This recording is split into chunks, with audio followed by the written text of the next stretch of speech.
नमस्कार, आप सभी का स्वागत है। आज के इस वीडियो में हम बात करने वाले हैं व्याकरण के बारे में। व्याकरण जो कि महारस वर्ग में आता है, रसशास्त्र सेकेंड ईयर के सिलेबस में है, तो पूरे सिलेबस को कवर अप करते हुए व्याकरण के बारे में बात करेंगे। तो इस वीडियो के साथ अंत तक जरूर बने रहिएगा और अगर आप हमारे चैनल पर नए हो तो चैनल को सब्सक्राइब कर दीजिएगा ताकि आने वाली वीडियो की नोटिफिकेशन आपके पास आती रहे।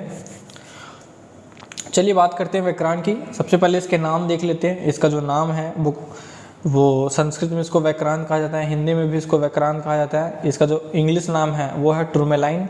इसका काठिन्य होता है 7 से 7.5 और इसका रासायनिक सूत्र जो है वो है K2OAl2O3 6SiO2।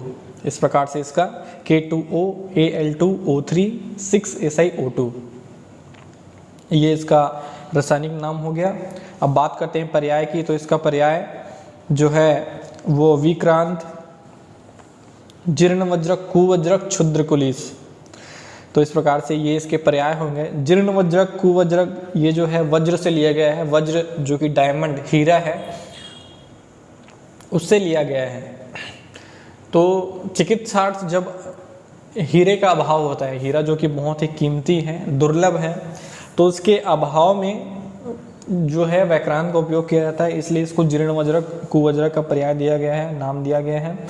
साथ ही इसको क्षुद्र कुलिस कहा जाता है। बात करते हैं इतिहास की। तो इसका इतिहास एग्जाम पॉइंट ऑफ व्यू से इम्पोर्टेंट नहीं है, लेकिन देख लेते हैं। सर्वप्रथम इसका जो वर्णन है, सर्वप्रथम कौटिल्य अर्थशास्त्र में वैकृंत धातु के नाम से उल्लेख मिलता है।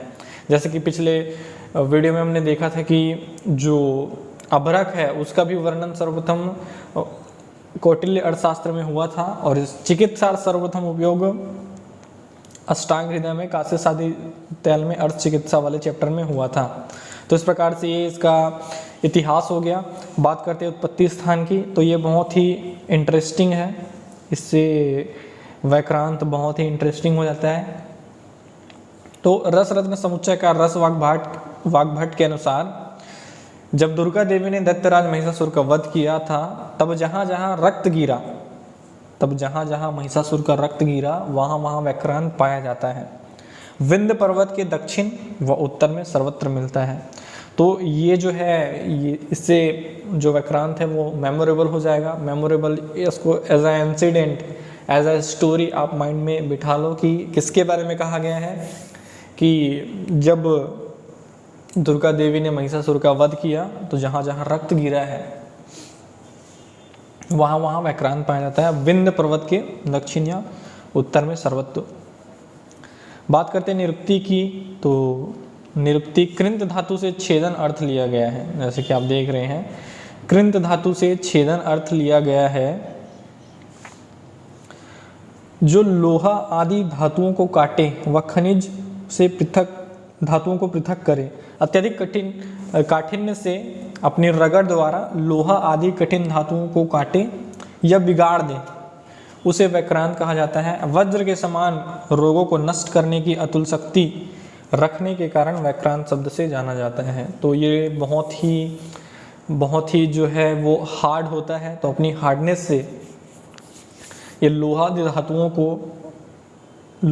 धातुओं को ये जो है वो काट देता है और बिगाड़ देता है, उसका शेप जो है उसको बिगाड़ देता है।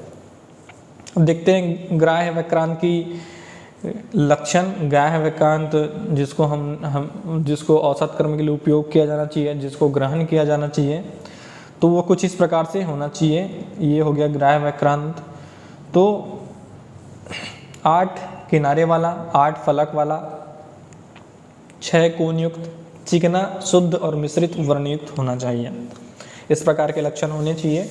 तो 8 किनारे वाला होना चाहिए, 8 फलक वाला होना चाहिए, 6 कोणयुक्त, चिकना, चिकना, शुद्ध और मिश्रित वर्ण के होने चाहिए। तो इस प्रकार अब जो व्याकरण है उसका स्वरूप है। बात करते हैं हम भेद की। तो सबसे पहला जो है अलग अलग आचार्यों के अनुसार इसके अलग अलग भेद हैं। सबसे पहले बात करते हैं रसमंजरी ग्रंथ में इसके भेद क्या क्या हैं। तो रसमंजरी में इसके 7 भेद कहे गए हैं, जैसा कि आप देख रहे हो। श्वेत, रक्तपित्त, नील मतलब वाइट कलर का, रेड कलर का, येलो कलर का और ब्लू कलर का। अब ये हो गया पारावत, प्रभ, श्याम और कृष्ण, श्याम और कृष्ण। तो ये 7 हो गए रसार्णव और रसमंजरी के अकॉर्डिंग, रसार्णव और रसमंजरी के अकॉर्डिंग ये 7 हो गए। अब रस रत्न समुच्चय में इसके 8 भेद कहे हैं, उसको हम देखते हैं। तो इस प्रकार से 8 भेद कहे हैं रस रत्न समुच्चय में। तो 4 तो इसमें कॉमन है, जिसमें से श्वेत, रक्त, पीत और नील, ये 5 कॉमन है, पारावत, प्रभ। इसमें श्याम भी कॉमन है, कृष्ण भी कॉमन है। तो इसमें 7 चीज़ें कॉमन है, एज इट इज़ है। रसार्णव और रसमंजरी ने जो कहा है वो रस रत्न समुच्चय जी ने भी कहा है, लेकिन रस रत्न समुच्चय जी ने एक एक्स्ट्रा बताया है जिसका नाम है कर्बूर। ये वाला कर्बूर जो है उस रस रत्न जी ने रस रत्न समुच्चय ग्रंथ में एक्स्ट्रा ऐड किया गया है। इसके अलावा जो रस रत्न समुच्चय जी जो हैं उन्होंने मयूरकंठ सदिश और मरकर प्रभ कहे हैं, मरकर प्रभ कहे हैं। तो इन्होंने इस प्रकार से 2 और जो हैं वो कहे हैं, मयूरकंठ सदिश होता है और मरकर प्रभ सदृश होता है। अब बात करते हैं रस तरंगिणी में। रस तरंगिणी में किस प्रकार से भेद कहे हैं वो देखते हैं। तो रस तरंगिणी में भी 8 भेद कहे हैं, जिनमें से श्वेत, रक्त, पित्त, नील, पारावत, प्रभ और ताक्षार्भ और कर्बूर और कृष्ण, इस प्रकार से 8 भेद कहे हैं। अब उपयोग दृष्टि से देखें तो कृष्ण वर्ण जो होता है वो देह सिद्धि के लिए उपयोग में लिया जाता था। जो कृष्ण वर्ण का जो व्याक्रांत है उसको देह सिद्धि के लिए उपयोग में लिया जाता था, और पीत वर्ण का जो है वो स्वर्ण निर्माण में किया जाता था। इसका जो उपयोग है वो स्वर्ण निर्माण में किया जाता है। श्वेत वर्ण रजत निर्माण में किया जाता है। नील वर्ण जो है निष्फल त्याज्य होता है। इस प्रकार से आप देख सकते हैं, जो नील वर्ण का व्याक्रांत है वो निष्फल होता है, उसका त्याग करना चाहिए। आधुनिक दृष्टि से जो व्याक्रांत है उसका स्वरूप हम देख लेते हैं। तो आधुनिक दृष्टि से कुछ इस प्रकार से है इसका वर्णन। सबसे पहला है एल्केलाई व्याक्रांत।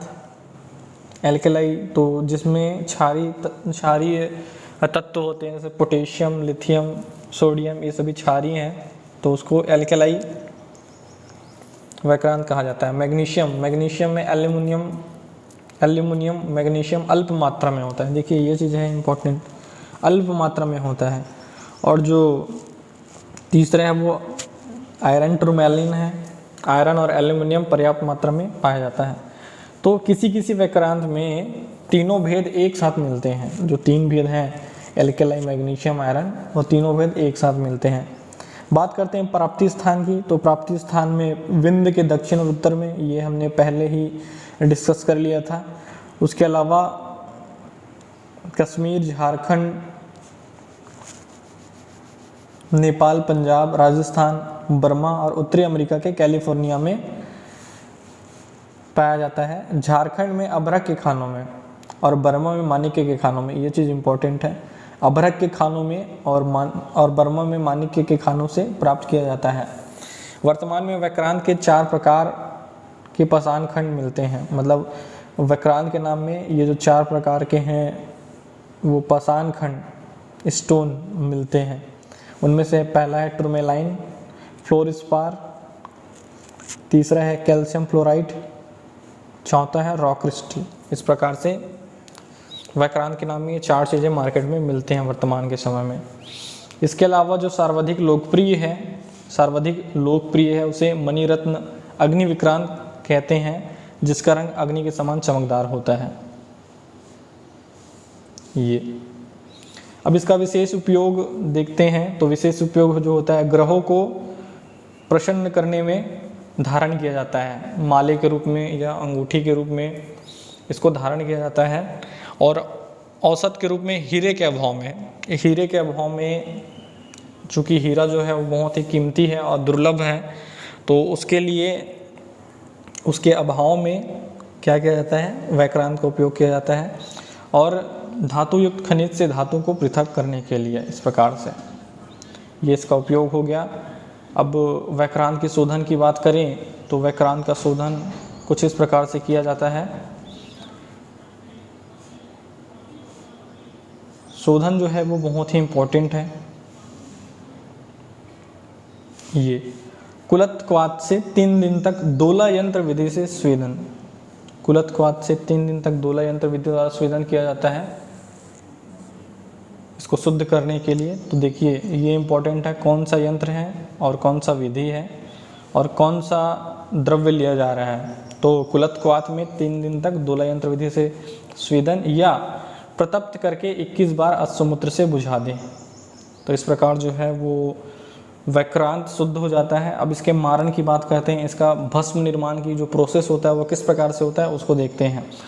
तो मारन का जो प्रोसेस है वो इस प्रकार से होता है।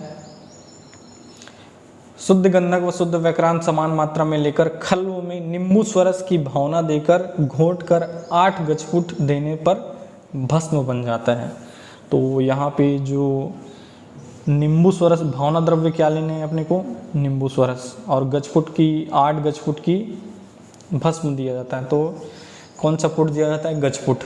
तो इस प्रकार से ये जो चीज़ है वो याद करने वाली चीज़ है। शुद्ध गंधक शुद्ध व्याक्रांत को समान मात्रा में लिया, समान मात्रा में लेना है। उसके बाद इन सभी चीज़ों को यार आप विजुअलाइज करो कि मैं लैब में बैठा हूँ, मैं रसशास्त्र के लैब में हूँ और मैं ये प्रोसेस कर रहा हूँ। शुद्ध मैंने क्या लिया, गंधक लिया, शुद्ध व्याक्रांत लिया और मैंने क्या किया, नींबू स्वरस की भावना देकर घोट कर 8 गजफुट की पाक देने से ये भस्म बन गया। इस प्रकार से आप विजुअलाइज करो माइंड में, तभी चीज़ें याद रहेंगी। शोधन विधि को भी ऐसे याद रखो, सत्वपातन को भी ऐसे याद रखो, मारन को भी ऐसे याद रखो। और जितने भी चीज़ें यार जो BMS है, अपना जो आयुर्वेद है, उसको आप माइंड में विजुअलाइज करते हो, उसको स्मरण करते हो, बार बार उसको अपने मस्तिष्क में उसका प्रतिबिंब लाते हो, तो ये चीज़ें आसानी से याद होती है। तो अब भस्म के गुण देख लेते हैं। तो व्याक्रांत भस्म के जो गुण हैं वो कुछ इस प्रकार से हैं।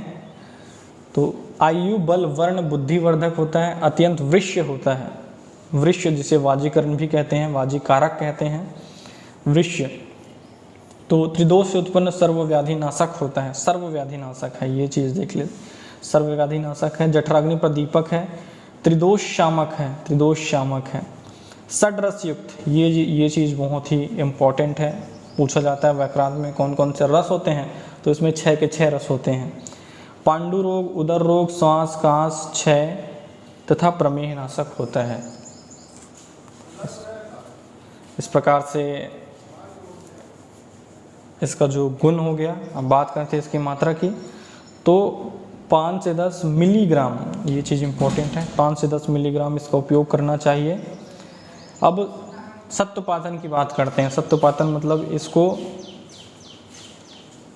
लिक्विड फॉर्म में या कोलाइड फॉर्म में इसको कैसे बनाया जाता है, गलाया जाता है, या सिंपल भाषा में इसको हम इसको गलाएंगे कैसे।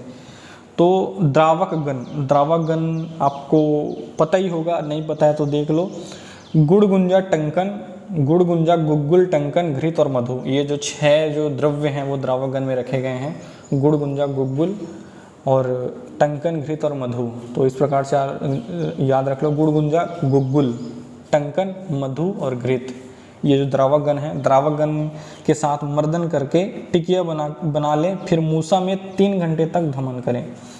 देख सकते हो आप, मूसा में 3 घंटे तक धमन करना है।